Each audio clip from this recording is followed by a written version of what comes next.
The wind howled like a hungry wolf across the plains. But here, under the colossal boughs of the great baobab, it fell to a whisper. My name is Kale, and I'm a botanist. I traveled to this remote corner of Madagascar, chasing whispers of a tree unlike any other, a living monument the locals called Reniala, the mother of the forest. But as I stood in its shadow, a chill that had nothing to do with the evening air crept down my spine. The local guides, a cheerful bunch in the village, had grown silent and grim the closer we got. Their stories, once dismissed as folklore, now echoed in my mind. They spoke of the Baobab's shadow, a thing that didn't just block the sun, but seemed to consume the light. They said it grew longer than it should, stretching and twisting in ways that defied physics. They said it was hungry. One of them, an old man named Faley, had pressed a small, smooth stone into my hand before I left them at the edge of the clearing. For protection, he'd whispered, his eyes wide with a fear I was beginning to understand. The tree was magnificent, its trunk wider than a house, its bark a wrinkled gray hide covered in intricate, almost deliberate patterns. It pulsed with a strange, low hum, a vibration that resonated deep in my chest.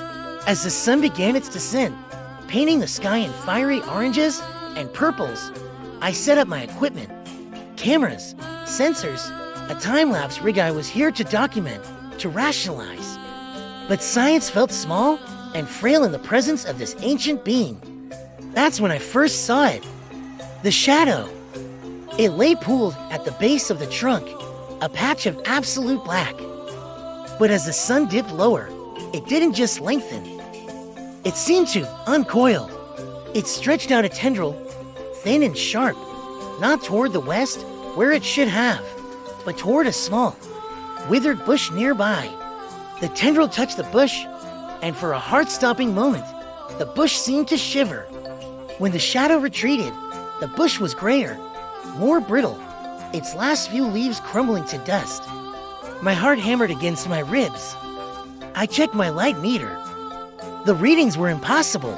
The area covered by the shadow was registering absolute zero light, a perfect void. It wasn't just dark, it was an absence of everything. I swallowed hard, my scientific curiosity wrestling with a primal urge to run. I had to record this.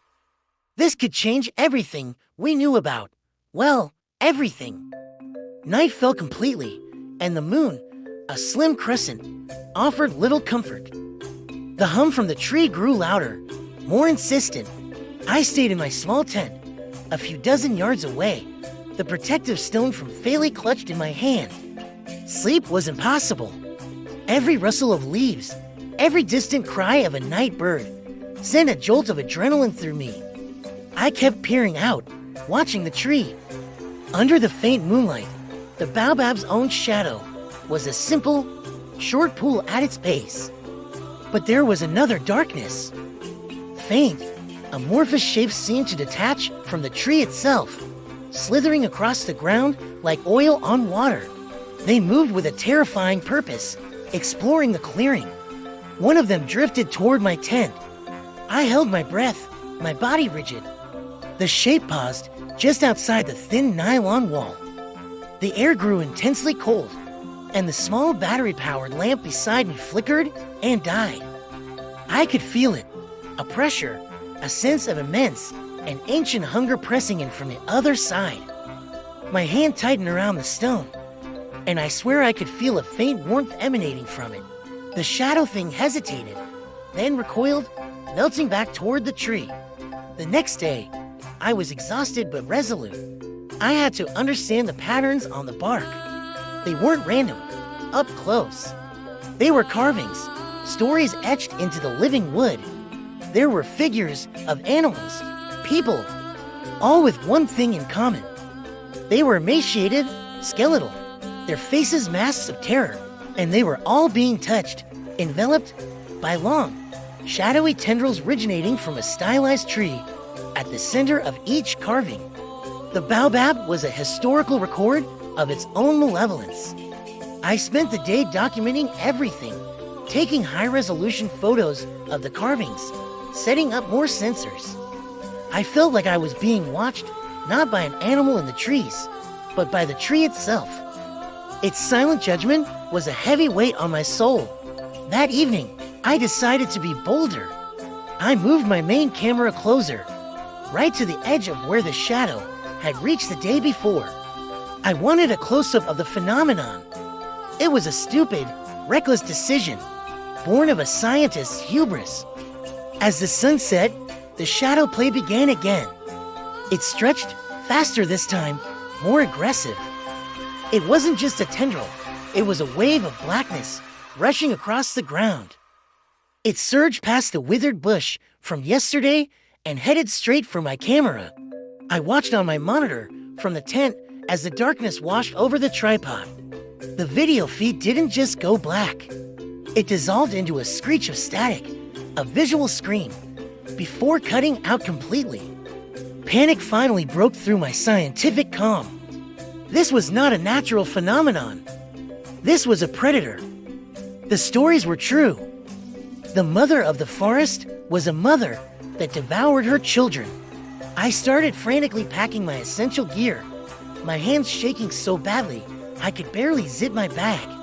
One had to get out of there, now. As I fumbled with my backpack, I glanced back at the tree. The shadow was no longer stretching west. It was pulling, gathering its strength at the base of the trunk. Then, it began to move toward me. Not as a projection, but as a three-dimensional mass of darkness, lifting from the ground, taking shape. It formed a vaguely humanoid silhouette, vast and towering, its edges smoking with cold mist.